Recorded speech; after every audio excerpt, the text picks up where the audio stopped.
हाँ जी।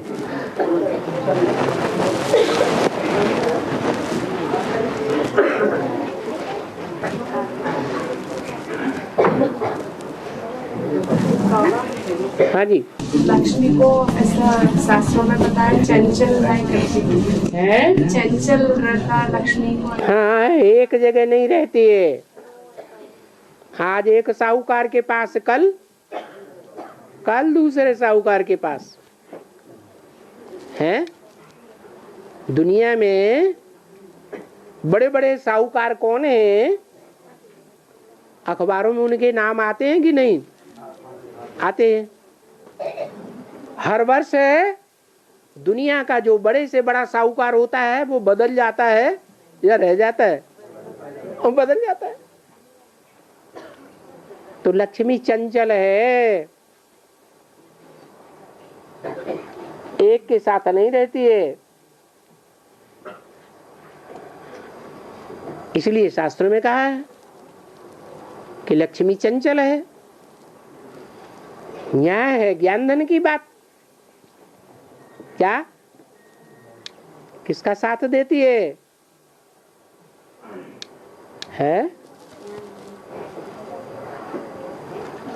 ज्ञान धन जो है वो लक्ष्मी की कृपा से आता है। लक्ष्मी से क्या मांगते हैं? दुनिया वाले समझते हैं स्थूल धन की बात। स्थूल धन धन है वास्तविक, या ज्ञान का धन वास्तविक धन है? ज्ञान का धन ही वास्तविक धन है। तो वो ज्ञान का धन लक्ष्मी के द्वारा मिलता है। लक्ष्मी की कृपा होती है। क्यों? नारायण की क्यों नहीं?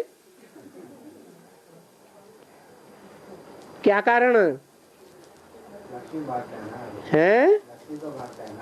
लक्ष्मी हाँ, लक्ष्मी बांटती है। तो लक्ष्मी क्यों बांटती है, नारायण क्यों नहीं? नारायण से लेता है लक्ष्मी है। लक्ष्मी भी नारायण से लेता है। हाँ, लक्ष्मी को नारायण देता है तो नारायण का नाम होना चाहिए ना। पवित्रता में हाँ, पुरुष साहब दुर्योधन दुशासन वो क्या बांटेंगे? और బాబా हाँ, ఈ శంకరునికి ఈ తల మీద నెత్తి మీద గంగ ఎందుకు కూర్చుంటాది? ఎవరు? शिव का सिर का ऊपर में गंगा क्यों बैठती है? हाँ, क्योंकि ज्यादा सेवा की है। जितनी भी सेवाधारी आत्माएं हैं, सेवाधारी बच्चियां हैं, उन सेवाधारी बच्चियों के बीच में सबसे जास्ती एडवांस की सेवा किसने की है? किसने की? लक्ष्मी ने की, जगदम्बा ने की, महाकाली जमुना ने की। किसने की? गंगा ने की। तो जो बच्चा बहुत ज्यादा सर्विसेबल होता है, भले छोटा बच्चा हो, तो माँ बाप प्यार में आकर क्या करते हैं? उसको सर के ऊपर चढ़ा लेते हैं। लोग कहते भी हैं, अरे इसको तो बहुत सर पे चढ़ाया हुआ है। अरे अच्छा लगता है तभी तो है। आपको अच्छा नहीं लगता है? आपको प्रश्न पैदा होता है उसको सर के ऊपर क्यों, मेरे को क्यों नहीं है? और हैं शारदांबा ब्रह्मरांबा दोनों के एक है, अलग अलग है। शारदांबा ब्रह्मरांबा एक ही है, अलग है। भ्रमरंबा। भ्रमर क्यों कहा? भ्रमर माने भू भू। जो ज्ञान की भू भू करते रहते हैं उनकी अम्बा। बांदेली माताएं अपने पतियों के साथ क्या करती रहती हैं? हैं? भू भू करती रहती हैं। तो आखिरी में उसका रिजल्ट क्या निकलता है कि वो जो गंध के कीड़े हैं, वो गंध के कीड़े भी बदल करके क्या बन जाते हैं? भ्रमरी बन जाते हैं। ऐसे भू भू करने वालों की अम्बा भ्रमर अम्बा कौन हुई? ब्रह्म को पत्नी कौन बाबा? है ब्रह्म को पत्नी कौन? पत्नी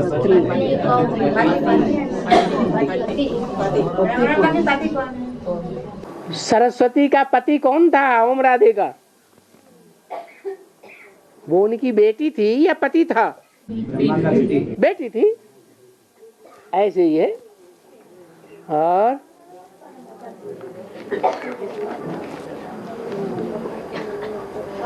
हाँ पितरों को भोग लगाने के बाद छोटी कन्या को देते हैं प्रसाद की। इसका मतलब क्या है? है पितरों के प्रति श्रद्धा होती है ना, वो कन्याओं को ही देते हैं जो घर में छोटी। तो श्रद्धा जब जिसके साथ होती है उनका भोग भी वो पवित्र समझते हैं या अपवित्र समझते हैं? तो पहले पहले किसको देंगे? पवित्र कन्याओं को देते हैं। और हाँ बाबा ये मंदिरों में गए तो उधर राम का पाद करके पाँव का पूरा दिखाते, राम ने इधर इधर फिराए करके। भद्राचलम और हरिद्वार उधर गए तो मंदिरों में गए तो उधर पूरा श्री राम ने इधर घूमा और ये दिखाते बाबा को सही। क्या कह रहे हैं ये? मंदिरों में जाते हैं तो दो पाद दिखाते हैं। पाँव। हाँ राम की पादुका दिखाते हैं। हाँ पाँव माने बुद्ध रूपी पाँव। हाँ जो जैसे इस पाँव से चलकर कहीं पहुंचा जाता है स्थूल पाँव से, ऐसे ही बुद्ध रूपी पाँव से चल करके भगवान तक पहुंचा जाता है। कि इन पाँव से पहुंचेंगे, जो बुद्ध रूपी पाँव है उनसे चलेंगे, पुरुषार्थ करेंगे, दौड़ी पहनेंगे। पाँव से दौड़ी पहनते हैं ना, वो दौड़ी पहनेंगे तो भगवान तक पहुंचते हैं। तो पाँव का मिसाल बुद्धि से दिया जाता है।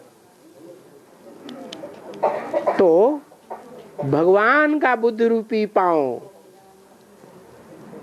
भरत ने क्या किया है? हाँ जो राम का बुद्ध रूपी पाँव है वो अपने सर पर धारण कर लिया। तो भक्ति मार्ग में समझते हैं कि भगवान के पाँव की धूल भी अगर मिल जाए तो भी बड़ी बात है। तो भरत ने उनकी पादुकाई धारण कर ली, क्योंकि पाँव की धूल किस में जाती है? पादुका में जाती है। इसलिए वो पादुकाई ले गए।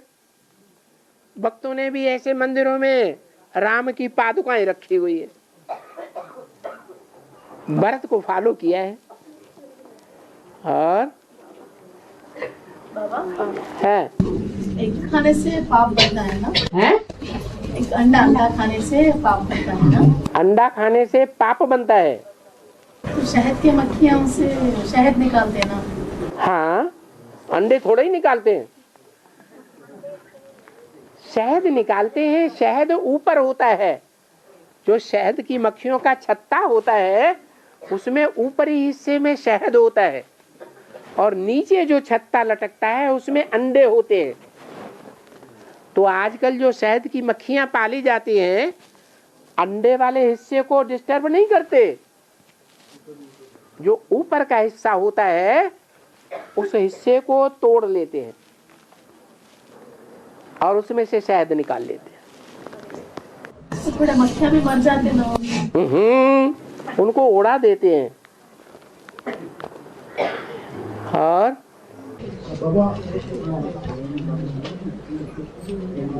हैदराबाद को डर आबाद करने के लिए क्या करना है? हैदराबाद को डर आबाद करने के लिए क्या करना है? हैदराबाद का डर आबाद करना है? अरे डर को बर्बाद करना चाहिए कि आबाद करना चाहिए? है बर्बाद करने के लिए। हाँ डर को तो खत्म करना चाहिए, डर को आबाद थोड़ी करना है। हैदराबाद में जो डर है क्योंकि वहां राज्य किसका रहा है? हैं? मुसलमानों का राज्य रहा है। और हमारे सबसे बड़े से बड़े दुश्मन कौन है? हैं? मुसलमान। उनका राज्य हैदराबाद में प्रसिद्ध है कि माउंट आबू में प्रसिद्ध है? हैं? माउंट आबू में इतना प्रसिद्ध नहीं है, हैदराबाद में प्रसिद्ध है, इसलिए उसका नाम है हैदराबाद। है लखनऊ में इल्का तुर्ती का लखनऊ में भी तो मुसलमान का प्रसिद्ध है ज्यादा भी नाम है, वहाँ नवाब हैं। तो यहाँ नहीं जाओ। वो घटिया किस्म के मुसलमान नहीं है, क्या नवाब है, नवाब लोग हैं। यहाँ निजाम है ना, निजाम भी तो हैं? निजाम है। निजाम था, अब नहीं है। हाँ तुर्ती का हैं? बर्बाद करने गांव का नाम है इल्का तुर्ती। हैं? बर्बाद करने का तरीका दमदार बनना है। घर को बर्बाद कर। हैं? बाबा हाँ एक भाई का प्रश्न था, जो क्रिश्चियन धर्म का धर्मपिता है, बाप से आके नहीं पढ़ेंगे तो भी उनके इतना फॉलोअर्स के कलील के अंत में नहीं पढ़ेंगे, ये किसने कहा कि नहीं पढ़ेंगे? आएंगे और आकर के एक बार सर झुका करके तब जाएंगे। तो कलयुग के अंत में उनका इतना फॉलोअर्स क्यों, ऐसा पूछ। इसीलिए है कि जो यहाँ फेल हो जाते हैं वो उनका आसरा लेते हैं। क्या? जो यहाँ फेल हो जाते हैं, देवी देवता सनातन धर्म के पास होते हैं और बाकी सब फेल हो जाते हैं। ब्रह्मा की गोद में पलने वाले ब्राह्मण 9 कुरियों के हैं या सिर्फ एक ही कुरी के हैं? तो जो सूर्यवंशी कुरी के हैं वो डटे रहते हैं और बाकी सब फेल होते हैं। थोड़े से हैं चंद्रवंशी जो कन्वर्ट होकर के सूर्यवंश में आ जाते हैं, जैसे लक्ष्मी। और बाकी चंद्रवंशी सब वहीं के वहीं। तो इस्लाम वंशी हो, बौद्ध वंशी हो, क्रिश्चियन वंशी हो, सब धर्म वाले फेलियर हैं। तो कहीं ना कहीं तो आसरा लेंगे, तो उनका आसरा ले लेते हैं। कमजोर का आसरा ले लेता है। पावरफुल होते हैं वो पावरफुल का आसरा लेते हैं। और इल्का तुर्ती का अर्थ देहात में क्या होता है? इल्का तुर्ती, इस गांव का नाम इल्का तुर्ती है। इल्का तुर्ती का मतलब अर्थ क्या है देहात में, ये पूछे। ई वो नहीं, ई लक माने भाग्य। ई लक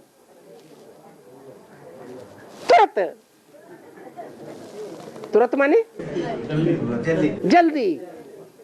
हाँ तो क्या अर्थ हुआ? जल्दी। हाँ इसका भाग्य जल्दी बनने वाला है।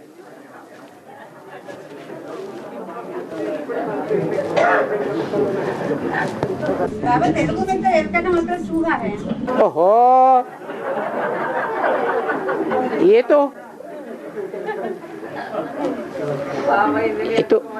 तो चूहा बताते हैं। अरे चूहा किसकी सवारी है? गणेश जी की सवारी है। और गणेश की मेहरबानी जिसके ऊपर हो जाएगी उसका कल्याण जल्दी होगा कि देर में होगा? उसका भी कल्याण जल्दी होगा। में मंदिर बड़ी बनाते हैं। मंदिर बड़ी रहती है। कहाँ? श्रीशैलम में। हाँ लिंगम छोटा दिखाते है। लिंग छोटा दिखाते हैं। लिंग छोटा होता है, लिंग छोटा होता है, लिंग मंदिर बड़ा होता है। लिंग छोटा दिखाते हैं और मंदिर बड़ा बनाते हैं। मंदिर माने यादगार है। मंदिर माने यादगार। तो यादगार जो मंदिर है आंध्रा में रहा होगा है। हाँ, आंध्रा में वो मूर्ति किसकी रखी हुई है?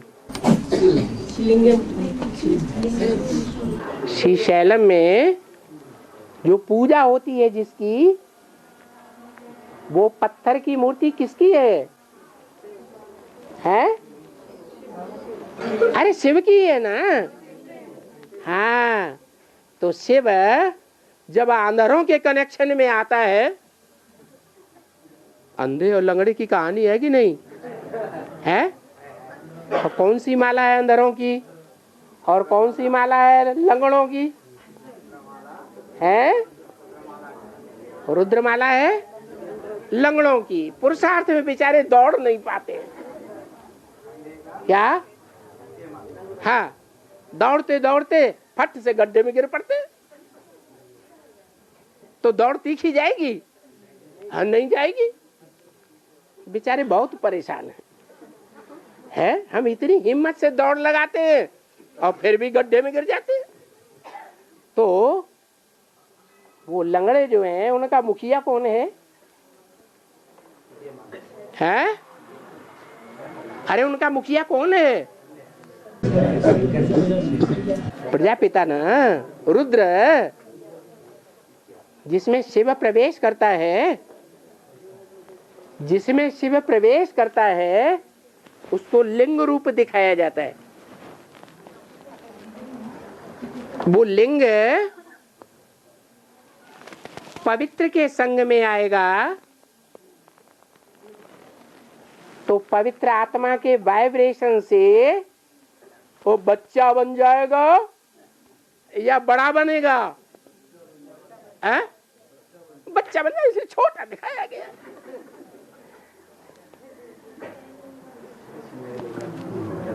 नहीं समझ में आया?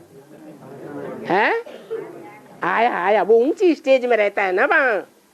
कहाँ? श्रीशैलम में।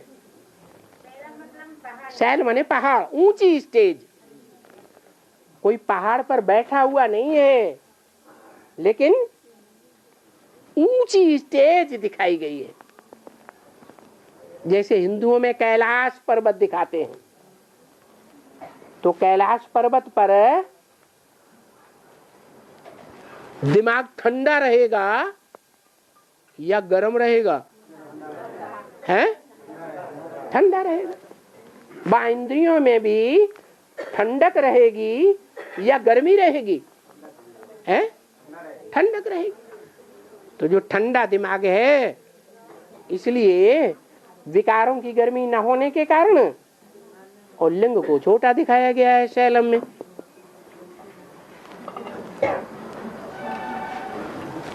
हाँ जी। बाबा, नॉर्थ में मंदिरों में पूरा शिवलिंग के अंदर अपन जा सकते हैं और अभिषेक कराने देते पूरा। साउथ में ऐसा नहीं है क्या? नॉर्थ में मंदिर रहता है ना बाबा। हाँ।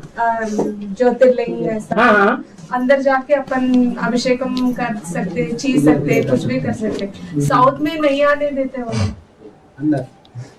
साउथ में अंदर नहीं आने देते। हाँ। दूर से ही देखना। दूर से ही देखना है। इन सब बातों का कनेक्शन कौन से युग से है? हैं?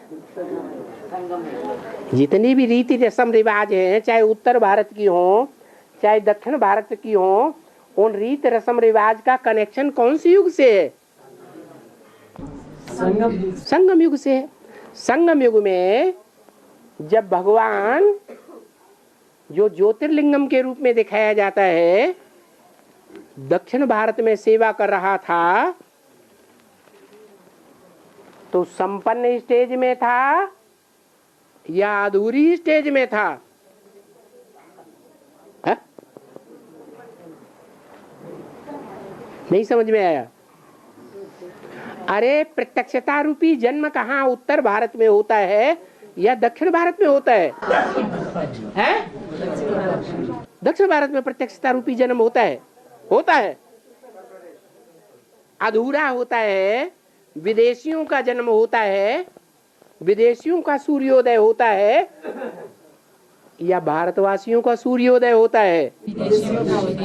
विदेशी रात के 12 बजे सूर्योदय मानते हैं। प्रत्यक्षता रूपी जन्म सूर्य का कै बजे मानते हैं? दिन की शुरुआत कै बजे से? रात के 12 बजे से मानते हैं। तो क्या वास्तव में प्रत्यक्षता रूपी जन्म होता है रात के 12 बजे? है? होता है? नहीं होता है। अभी भी रात चल रही है या ज्ञान सूर्य प्रत्यक्ष हो गया? अभी भी ब्रह्मा की रात चल रही है। तो जो ब्रह्मा की रात चल रही है वो दक्षिण भारत में जो मंदिर दिखाते हैं यादगार, जो इस समय की यादगार है, उस समय वो लिंग रूप प्रजापिता पुरुषार्थी जीवन में है या संपन्न है? पुरुषार्थी जीवन में है। जब पुरुषार्थी जीवन में है, संपन्न नहीं है, तो सदाकाल के लिए अमोघ वीर्य है या कब है कब नहीं है?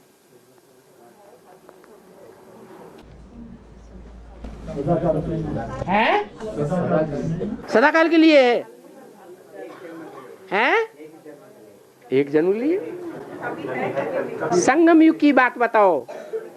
संगम युग में जब दक्षिण भारत में ज्ञान सूर्य प्रजापिता के द्वारा प्रत्यक्ष होता है तो उस समय अधूरा पुरुषार्थी है या संपन्न पुरुषार्थी है?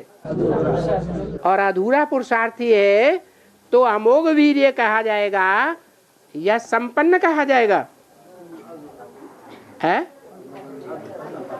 संपन्न। अमोघ वीर्य नहीं कहा जा सकता। तो जब अमोघ वीर्य नहीं है तो उसको छुपा के रखना अच्छा है या प्रत्यक्ष करना अच्छा है? तो छुपा के रखा जाता है। तो वो नहीं पूजा कर सकते क्या? और उत्तर भारत में?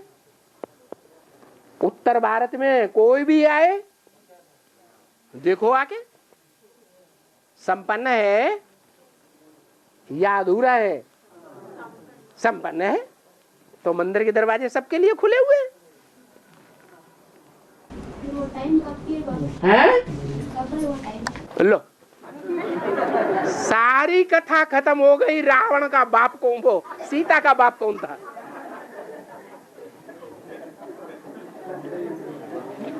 अरे आसपास की माताएं समझी हो तो बताओ उसको, माता को। भाषा प्रॉब्लम। और हैं? माता पार्वती की अमर गाथा है ना शंकर। हाँ। कबूतर మూడో నంబర్ हाँ। माता पार्वती अमर गाथा తినిపిస్తుంటే కబూతర్ ఇద్దరు కదా మూడో हाँ। నా వేదలు అర్థమైంది బాబా। कबूतर सुनते हैं ना, जो अमर कबूतर भी सुनते हैं और तोते भी सुनते हैं। उसका अर्थ क्या है? उसका अर्थ ये है कि रुद्रमाला के हैं कंठी वाले तोते, जो मंदिर में थोड़े समय के लिए जाते हैं। क्या? थोड़े समय वहां मंदिर में अमर कथा सुनते हैं और चारों तरफ दुनिया में टियो टियो टियो टियो टियो करके सुनाने लग पड़ते हैं। और कबूतर कहाँ रहते हैं? हैं? मंदिर में ही रहते हैं। मंदिर के मूर्ति के ऊपर ही गंध करते रहते हैं। वो मुख से उनके आवाज नहीं निकल सकती।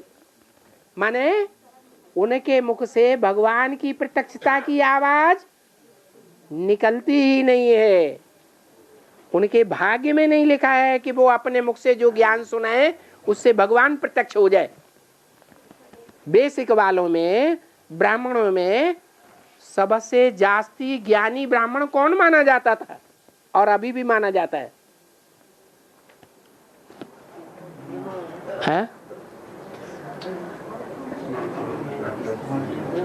अरे बेसिक ब्राह्मणों में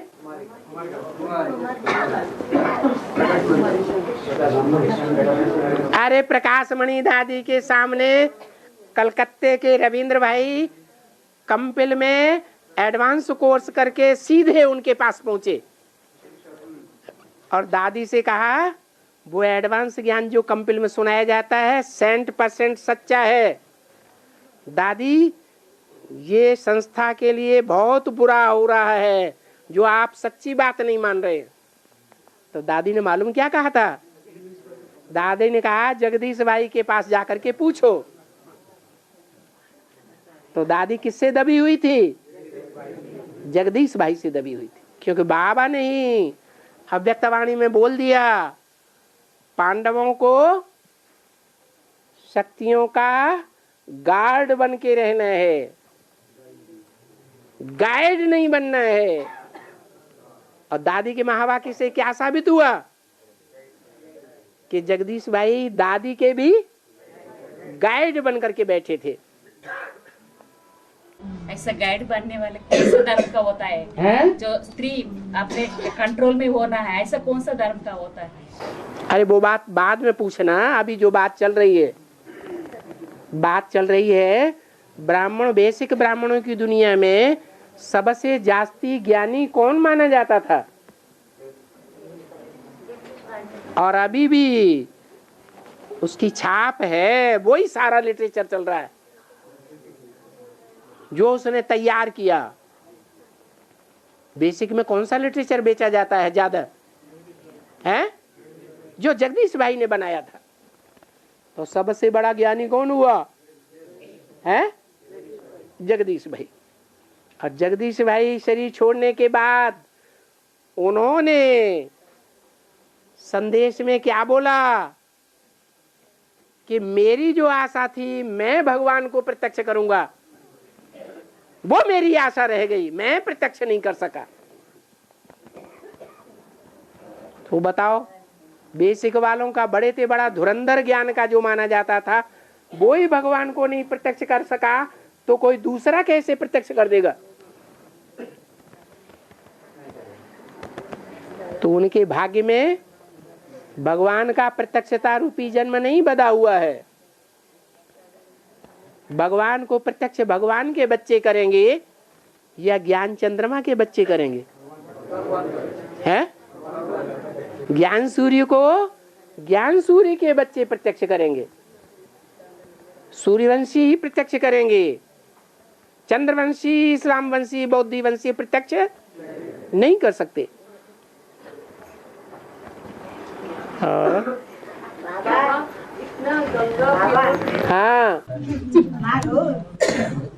दक्षिण भारत को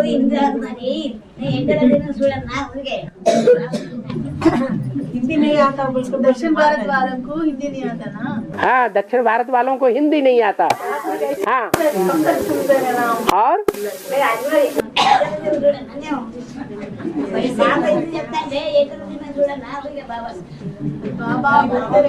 अरे एक आदमी बोलो। हिंदी में पूछ सकते नहीं ना बाबा, खाली सुनना पड़ता है। अच्छा पूछना है तो पूछना नहीं आता। अच्छा, जो आंध्रा वाले हैं वो सिर्फ देख सकते हैं। बाबा जो कुछ बोलते हैं वो कानों में तो आवाज जाती है लेकिन समझ नहीं सकते। हाँ तो पूछना क्या है? ऐसे सुनते नहीं ना क्या बाबा बोल रहे हैं? ऐसे सुनते क्या बाबा बोल रहे हैं? पूछना नहीं आता ना, क्या समझ नहीं आ तो रहा। प्रश्न पूछना नहीं आता है, ठीक बात है। प्रश्न पूछना नहीं आता है क्योंकि भाषा समझ में नहीं आती है। और हिंदी बोलो। है क्या है? क्या कह रहे हैं? हिंदी नहीं आता है। हाँ दुनिया में भी ऐसा होता है। कोई बच्चे छोटे छोटे होते हैं ना, तो उनको भाषा पूरी समझ में नहीं आती, वो बोलते हैं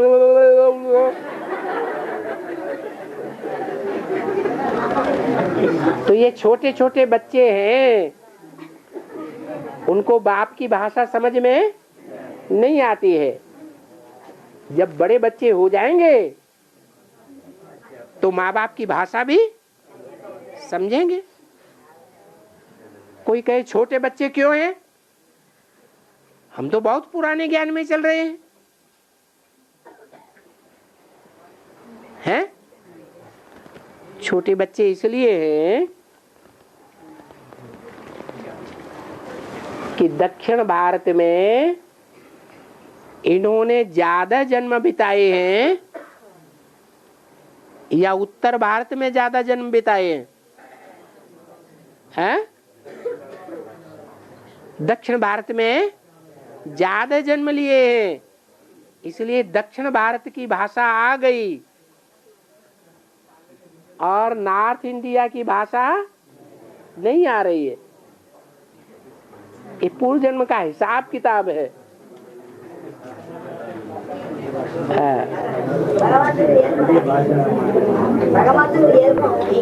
भगवान को नहीं बोल सकते क्या? भगवान तक भगवान तक नहीं बोल सकते क्या? ऐसा?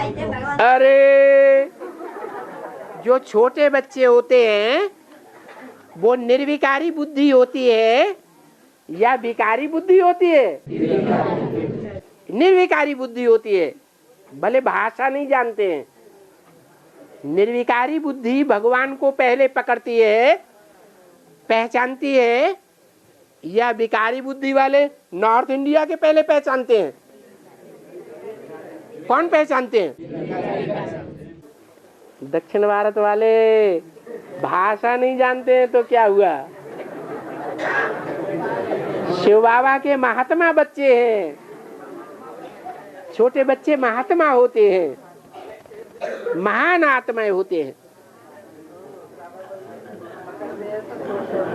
और हाँ एक भाई का प्रश्न है। एक भाई का प्रश्न है। हाँ, स्त्री पुरुष की उत्पत्ति कैसे होती है? स्त्री और पुरुष की उत्पत्ति कैसे होती है?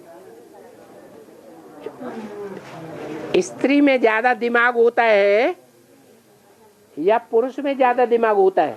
मोस्टली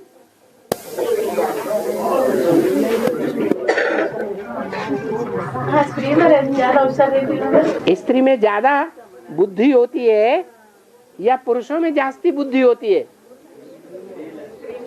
हैं? बोलो। पुरुषों में बुद्धि जास्ती होती है, क्योंकि पुरुष है बीज बाप और स्त्री है धरनी। धरनी जड़त्वमयी बुद्धि है और बाप चैतन्य बुद्धि है। तो शिव बाप जब आते हैं, जिस मुकर्रर रथ में पहले प्रवेश करते हैं वो पुरुष है, और जिसको सुनाते हैं और जो सुनती है वो धरणी है, जिसमें ज्ञान का बीज पहले पड़ता है। वो कौन है? जगदम्बा। तो जगदम्बा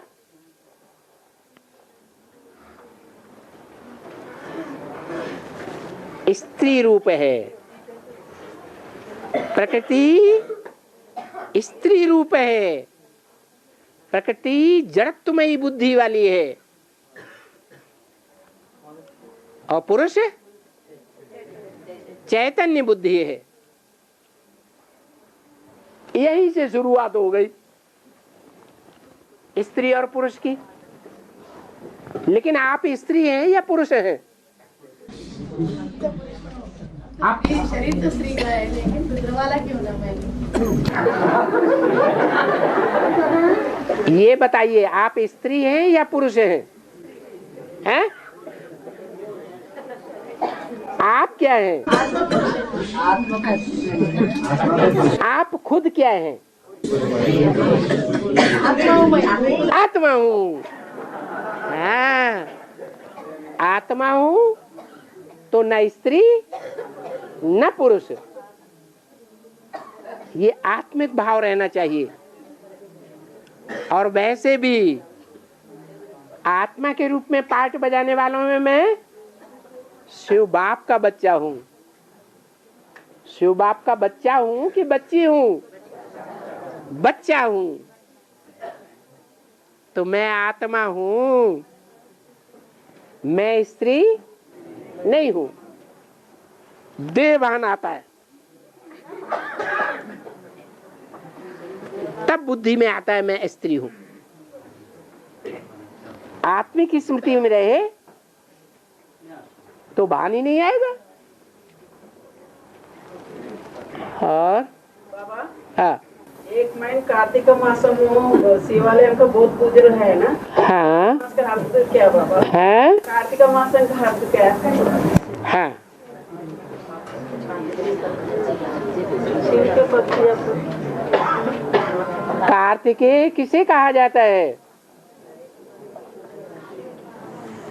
कार्तिकेय कौन से देवता का नाम है? सुब्रमण्यम। जो सुब्रमण्यम है वो शिव का बड़ा बच्चा है। जो बड़ा बच्चा है उसकी पूजा दक्षिण भारत में होती है या नॉर्थ इंडिया में होती है? दक्षिण भारत। उस कार्तिकेय का जो समय है गायन और पूजन का, वो संगम युग है ना। कार्तिकेय का गायन और पूजन का फाउंडेशन कब पड़ता है? संगम में। तो कार्तिकेय का गायन और पूजन पहले होता है या शंकर पार्वती उर्फ लक्ष्मी नारायण का गायन पूजन पहले होता है? किसका गायन पूजन पहले है?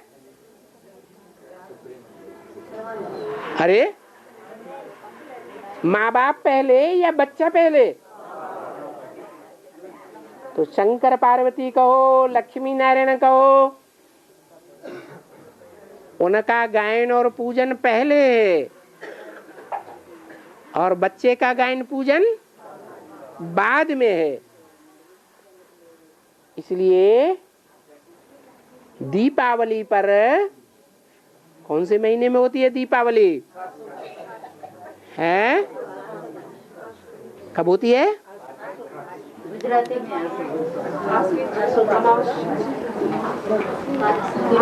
दशहरा कब उसे महीने में होता है? हैं? क्वार होता है ना। विजयदशमी गाई हुई है। विजयदशमी जब होती है उसके 15 दिन के बाद दीपावली आती है। तो कौन सा महीना होता है? पहले शंकर पार्वती उर्फ लक्ष्मी नारायण का पूजन होता है दीपावली पर, और बाद में कार्तिक मास आता है। माना पहले पुरुषार्थ किसने किया? जो संसार में प्रत्यक्ष हुआ और गायन पूजन हुआ, और बाद में पुरुषार्थ किसका संपन्न हुआ? पहले बच्चे का या पहले बाप का, माँ बाप का? पहले माँ बाप का पुरुषार्थ संपन्न होता है, बाद में बच्चे का पुरुषार्थ होता है। इसलिए खास दक्षिण भारत में कार्तिक मास में सुब्रह्मण्य स्वामी की ज्यादा पूजा होती है। और बाबा जड़ सूर्य के सामने ना चाहे तो हैं जड़ सूर्य होते ना बाबा, बाहर दुनिया में ऊपर सूर्य देव, जड़ सूर्य, जड़ा सूर्य ग्रह, सूर्य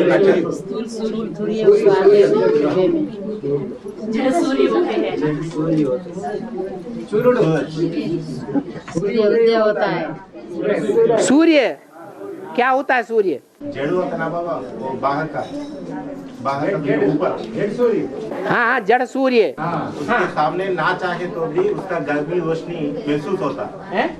उसके सामने ना चाहे तो भी, उनके सामने जो भी आए, हाँ, ना चाहे तो भी सूर्य का रोशनी और गर्मी महसूस होता उनको, महसूस होता है ना बाबा।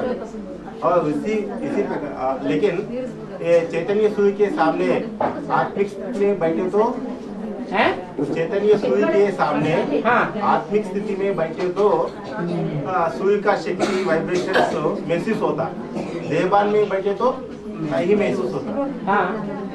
मेरा प्रश्न ये है कि मैं आत्मिक स्थिति में बैठे। अरे आपस में ही बात कर लो फिर। हाँ करो, आपस में बात पहले कर लो पूरे। हाँ, मेरा प्रश्न ये है कि चैतन्य सूर्य के सामने आत्मिक स्थिति में बैठे तो महसूस होता शक्ति, नहीं तो नहीं होता। लेकिन जड़ सूर्य के सामने ना चाहे तो भी उसका गर्मी रोशनी महसूस होता। यहाँ क्यों नहीं होता? महसूस नहीं होता।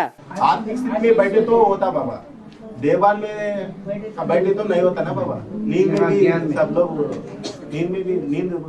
नींद में जाते ना बाबा। माना जब नींद में होंगे, भले सूर्य पड़ रहा है, सूर्य की रोशनी गिर रही है, जिसको निद्रा आ रही है, नींद में जो व्यक्ति है उसके ऊपर जड़ सूर्य की रोशनी प्रातः काल में पड़े तो भी उसके ऊपर असर नहीं होता है।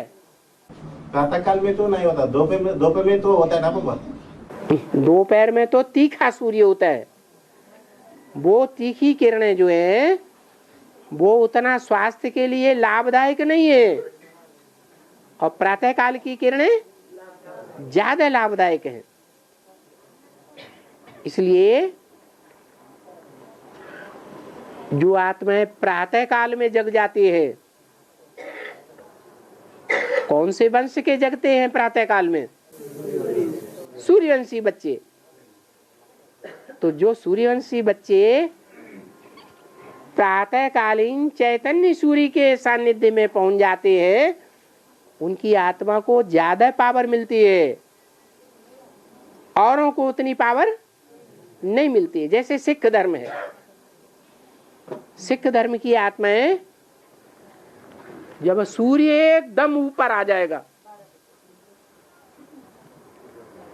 ये बात प्रसिद्ध है उनमें। हिंदू लोग सिखों को चिढ़ाते हैं, सरदार जी अभी 12 नहीं बजे हैं। माना अभी तीखा सूर्य उदय नहीं हुआ है, क्योंकि वो धर्म की आत्माएं एकदम कलयुग के मध्य में आती है या सतयुग के आदि में आती है? कलयुग के मध्य में आती हैं, बहुत तपत हो जाती है तब आती हैं। इसलिए चैतन्य सूर्य, उसका प्रभाव तब ही होगा जब हम आत्मिक स्थिति में हो। अगर हम आत्मिक स्थिति में नहीं है, या जिन व्यक्तियों को आत्मा का ही ज्ञान नहीं है, उनके सामने ही भले क्यों न ज्ञान सूर्य पहुंच जाए, तो भी उनको कोई फायदा होने वाला नहीं। अब पूछना क्या था? क्लियर हुआ? हाँ आगे। हाँ नॉर्थ में इतना गंगा बहुत पानी है ना, नॉर्थ में। हाँ, साउथ में क्यों नहीं है? गंगा पूरा नॉर्थ में ही है। गंगा का जल, गंगा का बहाव नॉर्थ इंडिया में ही है, दक्षिण भारत में नहीं है।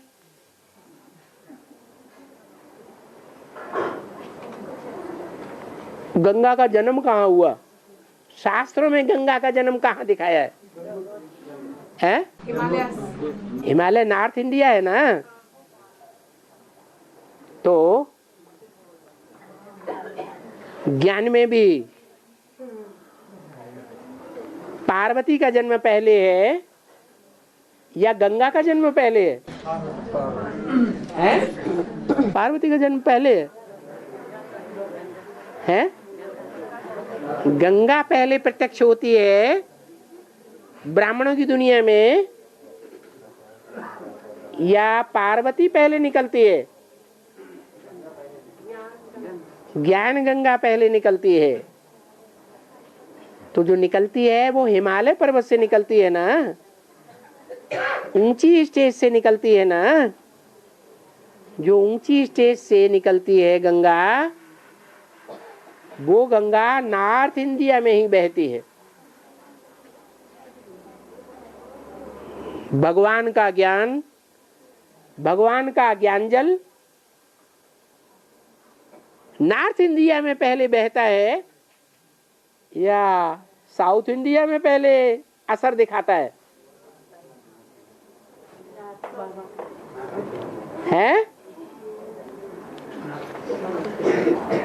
भगवान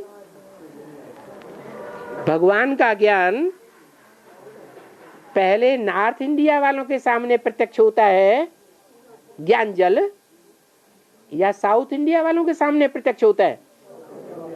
साउथ इंडिया में प्रत्यक्ष होता है, फिर नॉर्थ इंडिया में भी प्रत्यक्ष होता है। और गंगा सिर्फ नॉर्थ में ही प्रत्यक्ष होती है, साउथ में प्रत्यक्ष ही नहीं होती है। कहाँ की बात है? संगम युग की ही बात है। वो गंगा का जो जन्म है वो एडवांस में भी सबसे पहले एडवांस का ज्ञान समझने वाली गंगा है, जगदम्बा नहीं। जगदम्बा तो छोटी बच्ची थी, 9 साल की, और गंगा नौजवान थी। तो कौन समझेगा? नौजवान गंगा ने ज्ञान को ज्यादा गहराई से लंबे समय तक समझा। बाद में गंगा कौन से धर्म की बीज है? संन्यास धर्म की बीज। तो बाप से दूर हो जाती है कि बाप के साथ संबंध निभाती है? दूर हो जाती है। अंत में फिर प्रत्यक्ष होती है, जो आदि में सो अंत में। इसलिए मुरली में बोला ज्ञान गंगाएं प्रत्यक्ष होती है अंत में। तो अंत में फिर अब टाइम आ गया।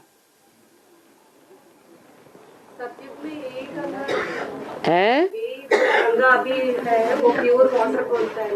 ये चैतन्य गंगा सतयुग में होगी कि नहीं?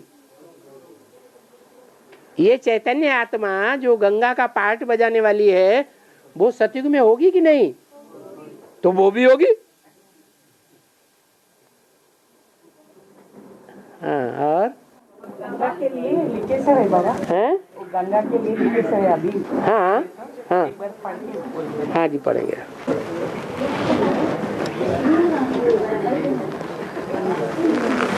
क्लियर हो जाएंगे बाबा। पूछ लो ना, क्या बात है? बाबा, गंगा को आह्वान करना बाबा, है क्या? गंगा का आवाहन करने के लिए कहाँ बोला? अरे सन्यासियों का आवाहन करना है कि आपको प्रवृत्ति मार्ग का पक्का बनना है।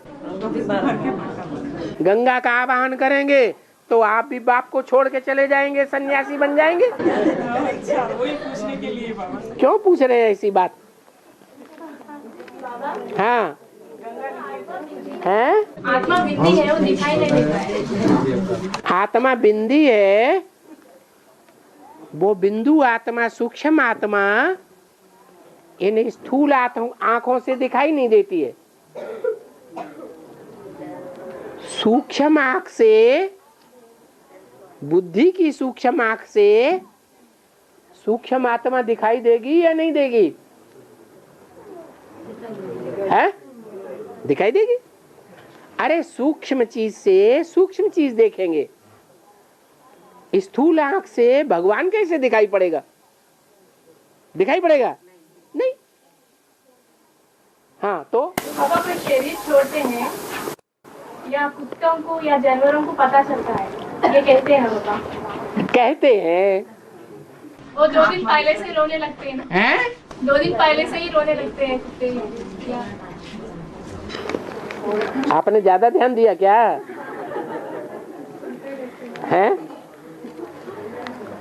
आदमियों के ऊपर ध्यान नहीं दिया।